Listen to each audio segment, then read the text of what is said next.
વિદ્યાર્થી મિત્રો, મારી યુટ્યુબ ચેનલમાં તમારું હાર્દિક સ્વાગત છે. આજે આપણે આમનોદની અંદર ઉદાહરણ નંબર 12, જેની અંદર દરેક તારીખનું ટ્રાન્ઝેક્શન છે.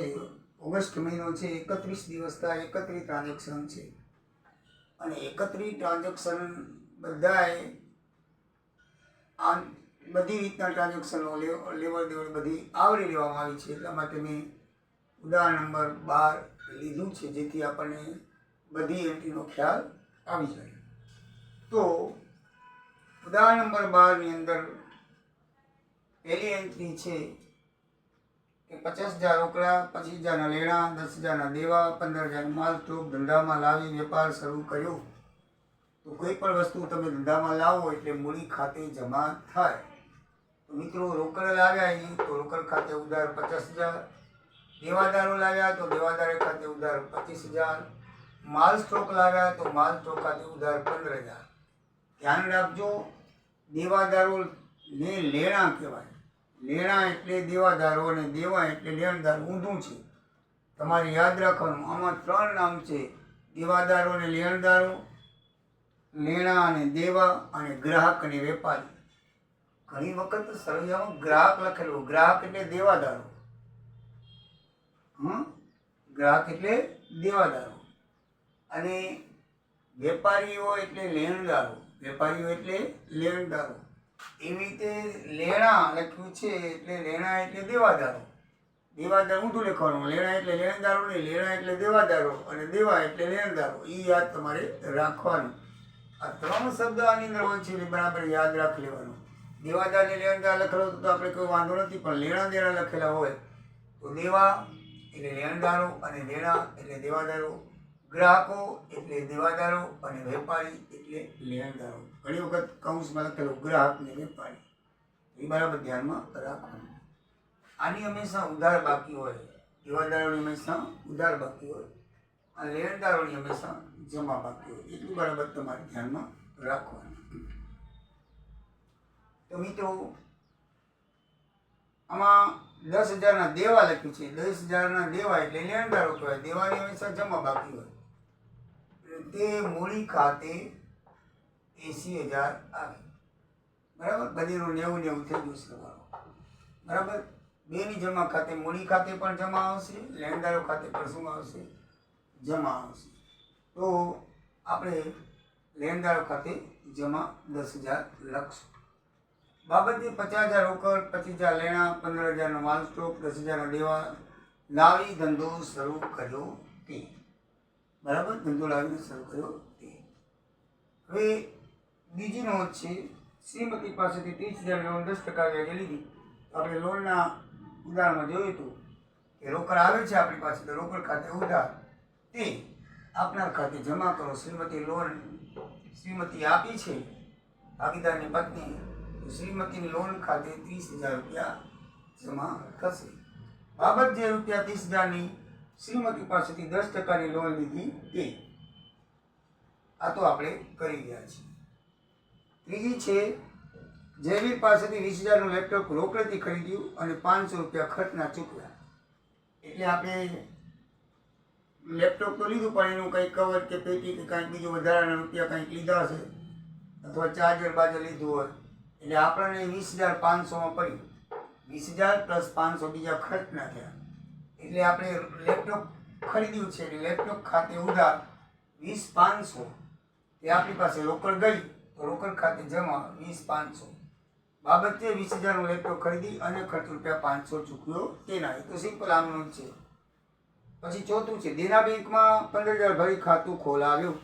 તો મિત્રો, દેના બેંકમાં આપણે ખાતું ખોલાવીએ છીએ. દેનાર બેંક છે તો બેંક ખાતે ઉધાર, અને રોકડ જાય છે તો રોકડ ખાતે જમા કરો.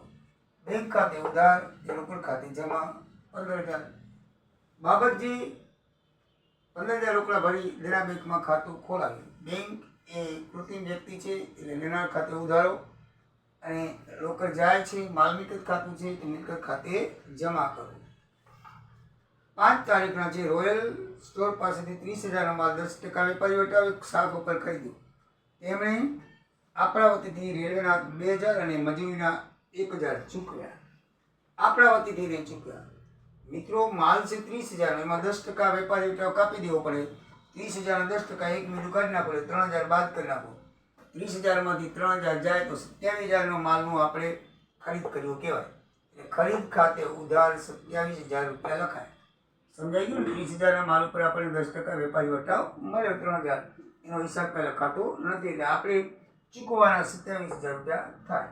પણ એને આપણા વતીથી સારો માણસ હતો કે રેલવેનું અને મજૂરીના પણ એને ચૂકવી દીધા. આપણા વતી ચૂક્યા એટલે આપણે ખર્ચ કહેવાય. એટલે રેલવેનું ખાતે ઉધાર 2,000 કરશું, તે મજૂરી ખાતે ઉધાર પણ 1,000 કરશું, અને તે રોયલ સ્ટોર ખાતે 30,000 લખશું. 27 ને આ 3,000 બીજો ખર્ચ થયો, એટલો વેપારી વટાવ થયો, એટલો તો ખર્ચો થઈ ગયો. એટલે આપણને તો એટલામાં જ પડ્યો, બરાબર ને? તો રોયલ સ્ટોર ખાતે આપનાર ખાતે જમા કરો 30,000 રૂપિયા. તો આપનાર ખાતે આપણે કેટલા જમા કરશું? 30,000 રૂપિયા. સમજાઈ ગયું મિત્રો? 10% વેપારી વટાવ કાપે એટલે 27,000 રૂપિયા થયા. પછી 2,000 રેલવેનું અને 1,000 મજૂરી આપણા વતીથી એને ચૂકવી દીધી. રેલવેમાં માલ મોકલ્યો હશે એ હું ભાઈ ચૂકવી દઉં છું. એને પછી 27,000 ખર્ચો એમ કરીને 30,000 આપણા પાસે માંગી અને તે રોયલ ખાતે આપણે જમા કરશું. આપણા ખાતે જમા થાય, ઉધાર લીધો માલ, બરાબર છે? હવે 6મી તારીખની એન્ટ્રી છે. રોયલ સ્ટોર પાસેથી ખરીદેલ માલ પૈકી 15,000 નો માલ 20% નફો ચડાવી 10% વેપારી વટાવ ભગવતીને વેચ્યો. તેણે આપણા વતીથી રેલવેના આપણે તેના વતીથી ચૂકવી આપ્યા. જેમ આપણા વતીથી રોયલે ચૂક્યા તેમાં આપણે ભગવતી વતી ચૂકવી નાખ્યા 1,500 મજૂરીના, 1,000 રેલવેના. બરાબર મિત્રો? તો આમાં 15,000 નો માલ હતો મિત્રો, એ ગણતરી જોઈ લો.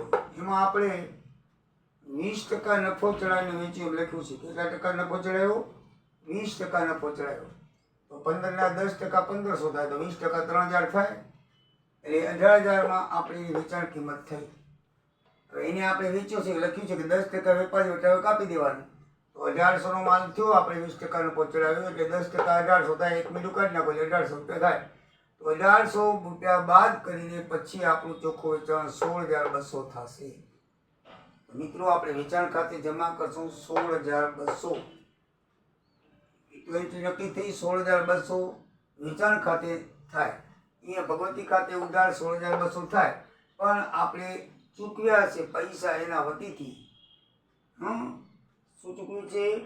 1,000 રેલવેનું અને 500 રૂપિયા ભાડે, ટોટલ રૂપિયા 1,500 ચૂકવ્યા. એ રોકડ જ દેવા પડે. મજૂરી કંઈ આપણે ઉધાર ન રાખે, રેલવેવાળા ઉધાર ન રાખે. એટલે એ રોકડ ખાતે જો ખર્ચા હંમેશા બધા રોકડ ખાતે જાય છે એટલે જમા થાય.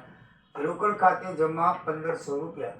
આ બેનું ટોટલ 17,700 એ ભગવતી ખાતે ઉધાર થશે, કારણ કે આ આપણે કને લેવાના થાય છે. ધ્યાન રાખજો મિત્રો, આપણા વતીથી કોઈ ચૂકવે તો આપણે ઉધાર લખીએ છીએ, અને આપણે કોઈના વતીથી ચૂકીએ છીએ એટલે આપણી પાસેથી રોકડ જાય છે એટલે એના ખાતે આપણે જમા લખીએ છીએ. આ બરાબર એમથી યાદ રાખજો. અહીંયા આપણા વતીથી ખર્ચા ચૂકવ્યા છે, બરાબર છે? રોયલ સ્ટોર છે એટલે આપણે ઉધાર કર્યા, આપણો ખર્ચ કહેવાય. પણ અહીંયા આપણી પાસેથી રોકડ જાય છે એટલે આપણે ચૂકવ્યા છે ભગવતી વતીથી, એટલે જમા થશે. રોકડ જાય છે એટલે 1,500 રૂપિયા જમા કરે તો ભગવતી પાસે આપણે લેવાના થાય. ટોટલ આટલા 16,200 1,500 એટલે એની ખાતે ઉધારશો, લેનાર ખાતે ઉધારો 17,700 રૂપિયા આપણે એને ખાતે ઉધારશું. યાદ કેમ રખાય? આપણા વતીથી કોઈ ખર્ચ ચૂકવે તો ઉધાર થાય, આપણે કોઈના વતીથી ચૂકવીએ તો જમા લખાય. સમજાઈ ગયું? 15,000 નો માલ 20% નફો ચડાવી 10% વેપારી વેચાવ, શાક પર વેચી તેના વતીથી રેલવેનું અને મજૂરીને આપણે ચૂકવ્યા. 7મી તારીખની એન્ટ્રી છે. 50,000 નો માલ કૃતિ પાસે 10% વેપારી વટાવે અને 10% રોકડ વટાવે ખરીદ્યું. અડધા નાણાં ચેકથી ચૂકવ્યા. હવે 50,000 નો માલ તો જો ગણતરી જોઈ લો. એમાં 10% વેપારી, એક મિનિટ કાઢી નાખો, 5,000 વેપારી વટાવે એટલે આપણે ચોખ્ખી ખરીદી 45,000 ની થાય. વેપારી વટાવ મળ્યો એટલે ખરીદ ખાતે ઉધાર 45,000 લખી શકીએ. એમાં આપણે અડધા નાણાં શાક ઉપર ને અડધા રોકડા દીધા, તો 45,000 ના અડધા નાણાં 22,500 શાક ઉપર લીધા એટલે ઉધાર લીધા. એટલે આપણે કૃતિ ખાતે 22,500 જમા કરશું. બરાબર છે? આપણા ખાતે જમા, કારણ કે ઉધાર લીધા છે અડધા. અને અડધા આપણે રોકડેથી ચૂકવ્યા, એટલે બાકીના 22,500 રહ્યા એ રોકડેથી ચૂકવ્યા, એટલે રોકડ વટાવ આપણને એને 10% કાપી દીધો, એટલે 22,500 ના 10% 22,50, તો 22,500 માંથી 22,50 બાદ કરો તો 20,250 ચેકથી ચૂકવ્યા. એટલે આપણી પાસેથી 20,250 રોકડ ગઈ, એટલે રોકડ ખાતે એ ચેક ચૂક્યો છે એટલે બેંક ખાતે લખશું. જો રોકડ ચૂકવીએ તો રોકડ ખાતે લખત, તો બેંક ખાતે 20,250 બેલેન્સ આપણી ઘટશે, બેલેન્સ ઘટે તો બેંક ખાતે જમા થાય, એટલે બેંક ખાતે 20,250 અને આપણે વટાવ મળ્યો છે, લાભ થયો છે, એટલે મળેલ વટાવ ખાતે જમા કેટલો થશે? 22,50. બરાબર છે. રોકડ વટાવની નોંધ તો કરવી પડે ને. વટાવ મળ્યો છે, આપેલો હતો ઉધાર, પણ આપણે મળ્યો છે લાભ છે, લાભ છે માટે જમા થશે, એટલે આ ત્રણેયનું ટોટલ આટલું થાય. થઈ ગયું ને. આ તો ખરીદ ખાતે ઉધાર 45,000 થઈ ગયા હતા, બરાબર છે. એ કૃતિ ખાતે ઉધાર એન્ટ્રી 22,500, આ રોકડાની એન્ટ્રી ચેકથી તે બેંક ખાતે 20,250 અને વટાવની તે મળે વટાવ ખાતે 22,50. સમજાઈ ગયું મિત્રો? 50,000 માલ તો 5,000 રૂપિયા 10% વેપારી વટાવ આપણને મળ્યો, એટલે આપણને પડ્યો માલ 45,000માં. એમાં આપણે અડધા દીધા રોકડા અને અડધા શાક ઉપર, અડધા એટલે 45 ના અડધા 22,500, એટલે આપના ખાતે આપણે જમા કરશું કૃતિ ખાતે, બરાબર છે, 22,500, અને અડધા આપણે રોકડા દીધા એમાં વટાવ આપણને મળ્યો 22,50, અને બાકીનો 20,250 રૂપિયા ચેકથી ચૂકવી દીધા આપણે, એટલે આપણને આમનું જમામાં 3 આવશે, ઉધારમાં 1 આવશે, બરાબર છે. બેંક ખાતે 20,250 મળે વટાવ 22,50, એટલે આ બે રોકડી થઈ 22,500, આ ઉધારની 22,500, રોકડમાં રોકડ વટાવ કાપી નાખીએ છીએ આપણે, એટલે ફાયદો થયો આપણને. આપણે 20,250 દીધા અને આ 22,500 ઉધાર, એનું કંઈ લખેલું નથી, એટલે ઉધાર એન્ટ્રી તો પૂરેપૂરી થાય, બરાબર છે મિત્રો. પછી એન્ટ્રી નંબર 8મી તારીખ, ભગવતીએ વેચેલ માલ પૈકી 540નો માલ પરત આવ્યો, જે આપણે રોયલ સ્ટોરને પરત કર્યો. મિત્રો આ એન્ટ્રી બરાબર સમજજો. આ એન્ટ્રી પરીક્ષામાં આવશે ને આવશે. આ દાખલાનું, આ ઉદાહરણનું તમે 2 થી 3 વખત અભ્યાસ કરી લો, કારણ કે આમાંથી અડધી એન્ટ્રીઓ પરીક્ષામાં આવે છે, અડધી વધારે હશે આવી જ એન્ટ્રીઓ આવે છે. આ ખાસ આપણે કોઈના ઉપર નફો ચડાવી વેચીને પાછો એ માલ પરત આવે ને, એટલે કેમ એન્ટ્રી થાય જોઈ લઈએ.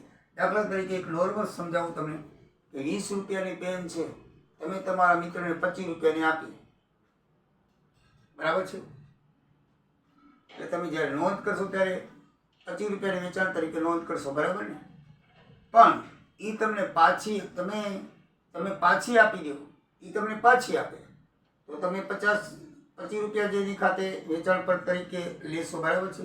પણ માનો કે એ પેન તમે બજારમાંથી 20 રૂપિયા લીધી હતી. કેટલા રૂપિયા લીધી હતી? 20 રૂપિયા. તમે પાછી વેપારીને પાછી આપી છે કે ભાઈ આ પેન ખરાબ નીકળી, મારે નથી લેવી, બરાબર. તમે તમારા મિત્રને આપી, તમે પોતે 20 રૂપિયામાં લઈને 5 રૂપિયા નફો ચડાવ્યો, 25 રૂપિયાની તમારા મિત્રને આપી, તમારો મિત્ર તમે પાછી આપે છે, એટલે તમે જેટલામાં દીધી એટલામાં લેવી પડે. 25માં દીધી, 25માં લઈ, હવે તમે પાછી વેપારીને પાછી આપો છો તો વેપારી કાં 25માં 25 રૂપિયા ઓછો તમને દેશે, કારણ કે વેપારી તો તમને 20 રૂપિયામાં લીધી હતી, એટલે તમે વેપારી કરી જશો તો તમને 20 જ દેશે, બરાબર ને. એટલે એની મૂળ કિંમત 100ની મૂળ કિંમત ઉપર ઉધારે આપણે મિત્ર પાસેથી મળી, તો આપણે જે એને આપી હતી એ કિંમતે ઉધારી. હવે તમે પાછી વેપારીને આપો તો વેપારી તો એને આપી એ કિંમતે ઉધાર છે, 20 ઉધાર છે. તો આપણને આની અંદર 540નો માલ મળ્યો, એમાં છે આપણે ભગવતીને લખી જુઓ 20% નફો ચડાવી મૂક્યો હતો. ભગવતી છે ને આ રીતે 20% નફો ચડાવી મૂક્યો હતો, ભગવતીએ પાછો આપ્યો, એટલે આપણે તો પાછો આપ્યો એટલે તો વેચાણ પરત થાય. ભગવતીને આપણે જેટલા ટકા દીધો એટલા ટકા આપણે લઈ લઈશું, બરાબર છે. એ એન્ટ્રી બરાબર છે કે આપણે પેન એને 25માં આપી દઈએ આપણા મિત્રને, એટલે 25 આપણે પાછી આપી દો તો 25 રૂપિયા એને ખાતે આપણે જમા થાય, બરાબર છે. તો વેચાણ માલ પરત ખાતે ઉધાર 540, તે ભગવતી ખાતે 540, આપણે 540નો માલ પરત આવ્યો, તેને આપણે ભગવતીને વેચેલ માલ પૈકી 540 માલ પરત મળ્યો, તેના એ આપણે નોર્મલ એન્ટ્રી કરશું. એ બરાબર છે કે વેચેલો માલ પરત આવ્યો તો એટલી કિંમતે આપણે એને વેચાણ પરત ખાતે ઉધાર કરશું. વેચાણ ખાતે જમા થાય તો પરત ખાતે ઉધાર થાય, બરાબર છે. એ આપના ખાતે જમા, ભગવતી ખાતે જમા કર્યું.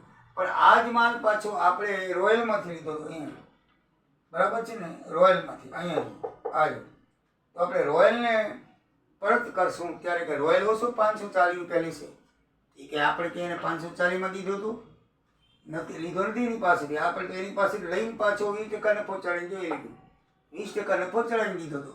એટલે રોયલને પરત કરો ત્યારે આપણે રોયલની મૂળ કિંમત શોધવી પડે. તો અહીંયા આપણે મિત્રો 100 ધારવા પડે. ધારો કે 100 રૂપિયા હોય, એના ઉપર આપણે 20% નફો ચડાવી વેચો તો 20% નફો કરી એટલે 120 રૂપિયા આપણી વેચાણ કિંમત થાય. પછી આપણે એને 10% વેપારી ભાવ કાપી દીધો હતો,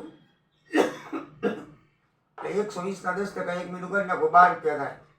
એટલે 120 ઓછા 12 એટલે આપણે એને 108 માં દીધું. કેટલો દીધો કહેવાય? 108 માં. સમજો મિત્રો કે 100 રૂપિયા મૂળ કિંમત ધારી, એના ઉપર આપણે 20 રૂપિયા નફો ચડાવીને એને ભગવતીને આપ્યો હતો 120 માં. પછી એને આપણે પાસે 10% વેપારી વેચાવે કાપી દીધું, એટલે 120 નો માલ આપણે એને 108 માં દીધો હતો. એ પાછો એને પરત કર્યો. તો હવે એની મૂળ કિંમત કેટલી? તો આપણે પદ કરવાનું છે. 108 માલ પરતની મૂળ કિંમત કેટલી હતી? 100 રૂપિયા ધારે. 108 નો માલ પરત આવ્યો તો મૂળ કિંમત 100 રૂપિયા. તો 540 નો માલ પરત આવ્યો તો મૂળ કિંમત કેટલી? 83 પદ માંડી પહેલું પદ નીચે બાકીના પદ ઉડાડો તો 500 રૂપિયા થાય. કેટલા થાય? આ 54 દુ 108 અને એ 50 ની બે વચ્ચે 50 અને 10 વચ્ચે 50 ગુણ્યા 10 એટલે 500. કેલ્ક્યુલેટર તમે કરી લીધું બરાબર, 500 થી આવશે. એટલે 540 ના માલની કિંમત છે ને એ આપણે જ્યારે રોયલ સ્ટોરને આપશું ને ત્યારે એની કિંમત 500 રૂપિયા મૂળ કિંમત. એટલે આ આપણી મૂળ કિંમત આવે બરાબર ને. આપણે જે રોયલ સ્ટોરમાંથી દીધી હતી એની, તો આપણે હવે રોયલ સ્ટોરને દીધું છે, રોયલ સ્ટોર 500 માં લઈ લેશે કહેશે કે બરાબર 500 રૂપિયા લઈ લઈએ. તો રોયલ લેનાર છે, લેનાર ખાતે ઉધારો. આપણી ખરીદી હતી, ખરીદ પર ખાતે આપણે જમા કરવું. જ્યારે ખરીદી કરી ત્યારે ઉધાર કરી દીધું, ખરીદ પર ખાતે શું થાય? જમા થાય. તો રોયલ સ્ટોર ખાતે ઉધાર 500, એ ખરીદ પર ખાતે જમા 500. બાબત જે ભગવતીએ પરત કરેલ માલ આપણે રોયલ સ્ટોરને પરત કર્યો. આ એન્ટ્રી મિત્રો બરાબર આપજો. આપણે વેચેલ માલ તો જે કિંમતે દીધો તો એ કિંમતે આપશો એટલે નોર્મલ એન્ટ્રી થશે. પણ પાછો એ જ માલ તમે જ્યાંથી આપણે ખરીદ્યો તો એને પરત કરીને ત્યારે તમારે 100 ધારીને એની મૂળ કિંમત શોધવાની. સમજાઈ ગયું? 100 ધારીને અસલ મૂળ કિંમત જે આવે એ જ એની પરત કરવાની. ડબલ વખત પરત થાય છે ને. ભગવતીએ આપણને દીધો ને આપણે પાછો રોયલને આપ્યો. એટલે ભગવતીને જે કિંમતે વેચે તો એ તો આપણે બરાબર છે, નોર્મલ 540 દીધો તો 540 પરત આવે. પણ એ જ માલ તમે જ્યારે રોયલને આપો છો તો રોયલે કંઈ આપણે 20% નફો ચડાવીને નહોતો આપ્યો ભાઈ, તો આપણે પોતે 20% નફો ચડાવ્યો. તો તે રોયલની મૂળ કિંમત આપણે શોધવી પડે. એટલે આપણો 20% નફો બાદ કરી નાખવો પડે. આ 83 માંડીને કરીએ તો આપણો 20% નફો નીકળી જાય. હકીકતમાં એ માલ 500 નહોતો, આપણે ભગવતીને 540 માં દીધો હતો બરાબર ને. એટલે આપણે તો રોયલ સ્ટોરને આપશું ત્યારે એની મૂળ કિંમતે પાછો આપવો પડે. તો એની મૂળ કિંમત 100 ધારીને હંમેશા કાઢવાની. રોયલ સ્ટોરની કિંમત 500 થી ખરીદ પર ખાતે 500 બરાબર છે. હવે 9મી તારીખની અંતિ છે. નિરાલીને 15,000 માલ 20% નફો ચડાવ્યો અને 10% રોકડ વટાવ અને વેપારી 10% અડધા નાણાં રોકડા મળ્યા. હવે નિરાલીને આપણે વેચાયું છે માલ 15,000 માલ 20% નફો ચડાવીને વેચ્યો બરાબર મિત્રો. લખ્યું છે કે 15,000 માલ 20% નફો ચડાવી વેચ્યો. એટલે આપણે એને વેચ્યો 18,000 માં વેચ્યો. કેટલામાં વેચ્યો? 18,000. એમાં એને આપણે 10% વેપારી વટાવ કાપી દીધો. 18 માંથી તમે 1800 વેપારી વટાવ બાદ કરો એટલે આપણું ચોખ્ખું વેચાણ 16,200 થાય. તો આપણે વેચાણ ખાતે જમા 16,200 કરવા પડે બરાબર છે. 16,200 કરવા પડે. એમાં અડધા રૂપિયા રોકડા, અડધાથી શાકથી, તો 16,200 ના અડધા 8100 થાય. એ શાક ઉપર છે, તો શાક ઉપર તો નિરાળી ખાતે ઉધારો, નિરાળી ખાતે ઉધાર કરજો. નિરાળી ખાતે ઉધાર 8100 આવ્યા મિત્રો. બાકી 8100 માં 10% એને રોકડ વટાવ કાપીને રોકડા દીધા. તો બાકીના 8100 માં 10% રોકડ કરો વટાવ છે, એક મીઠું કાઢી નાખો, 810 રૂપિયા રોકડ વટાવ થાય. 8100 માંથી 810 બાદ કરો એટલે 7290 રૂપિયા આપણને રોકડા દેશે નિરાળી. આપણે એક રોકડા આવે છે તો ઉધાર, રોકડ ખાતે ઉધાર 7290 અને વટાવ આપણે એને 810 આપ્યો છે મિત્રો 8100 નો 10%, તો આપણો ખર્ચ કહેવાય બરાબર છે. તો વટાવ ખાતે ઉધાર 810. અહીંયા જો વટાવ ખાતે બેંક, અહીંયા વટાવ ખાતે આપણે જમા હતા કારણ કે મળેલ હતો. અહીંયા આપણે વટાવ આપીએ છીએ એટલે આપણો ખર્ચ કહેવાય, એટલે ઉધાર થાય. વટાવ ખાતે ઉધાર 810, તે વેચાણ ખાતે 16,200 જમા થાય. સમજાઈ ગયું મિત્રો?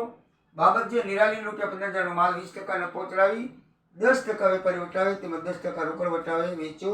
અડધા નાણાં રોકડા મળ્યા તેના 15,000નો માલ 3,000 રૂપિયા 20%નો પહોંચાડ્યો એટલે 18,000માં આપણે એને વેચ્યો. એને આપણે 10% વેપારી કાપી નાખ્યો એટલે 1800 બાદ કરીને આપણે એને 16,200માં વેચશું. એટલે વેચાણ ખાતે 16,200.